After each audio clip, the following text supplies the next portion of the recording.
यार आपको नहीं लगता कि जेई एस्पिरेंट को एनटीए कई बार बड़ा परेशान करता है?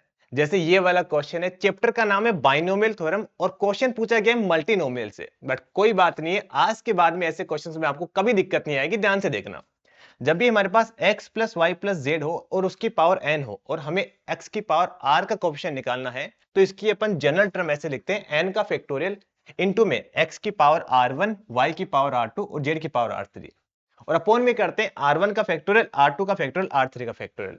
और जैसे बाइनोमियल के अंदर करते हैं कि सभी की पावर का सम किसके इक्वल आना चाहिए, n के इक्वल आना चाहिए, वैसे यहाँ पे भी r1 plus r2 plus r3 का सम किसके इक्वल आना चाहिए, n के इक्वल आना चाहिए। इसी का यूज करके अपन इसकी भी जनरल टर्म ऐसे लिख सकते हैं, यहाँ पे x की जगह तो लिख देंगे 1, y की जगह लिख देंगे माइनस का x और z की लिख देंगे 2x की पावर 3।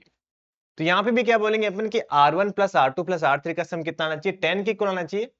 और क्वेश्चन के अंदर हमें x की पावर 7 का कोएफिशिएंट निकालना है, तो x की पावर 7 कहां से मिलेगी, एक तो r2 और एक मिलेगी 2r3 से। तो इनका सम भी किसके इक्वल आना चाहिए, 7 के इक्वल आना चाहिए। अब हमारे पास दिक्कत ये होगी कि 3 वेरिएबल है और 2 इक्वेशन है, तो यहां पे हमें थोड़ी स्मार्टनेस दिखानी है और हमें डिफरेंट डिफरेंट केसेस बनाने पड़ेंगे। तो जैसे पहले वाला केस अपन ये बना लेते हैं कि R3 को आप क्या ले लो, 0 ले लो। जब R3 0 आ गया तो हमारे पास यहां से R2 के लिए कितनी आ जाएगी, 7 आ जाएगी। और तीनों का सम हमें कितना चाहिए, 10 चाहिए, तो हमें R1 को जबरदस्ती कितना लेना पड़ेगा, 3 लेना पड़ेगा।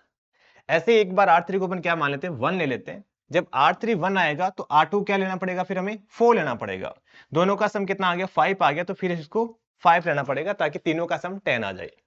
ऐसे एक बार R3 को अपन 2 ले लेते हैं। जब यहाँ पे 2 पुट करोगे तो फिर R2 को हमें 1 लेना पड़ेगा। ऐसे ही R1 की वैल्यू कितनी आ जाएगी, 7 आ जाएगी। तो हमारे पास ये 3 पॉसिबल केसेस आ गए। तो फर्स्ट वाले के लिए अपन क्या करेंगे, R1, R2, R3 की वैल्यू यहाँ पे पुट करेंगे तो हमारे पास x की पावर 7 का कोएफिशिएंट आएगा। सेकंड वाले केसेस के लिए भी आएगा, थर्ड वाले केसेस के लिए आएगा, इसलिए अपन तीनों को पुट करेंगे और तीनों का सम कर देंगे। तो इसको सिंपलीफाई करोगे तो 960 इसका क्या आ जाएगा, राइट आंसर आ जाएगा। ये वाला क्वेश्चन है जो आप कमेंट करके बताओगे।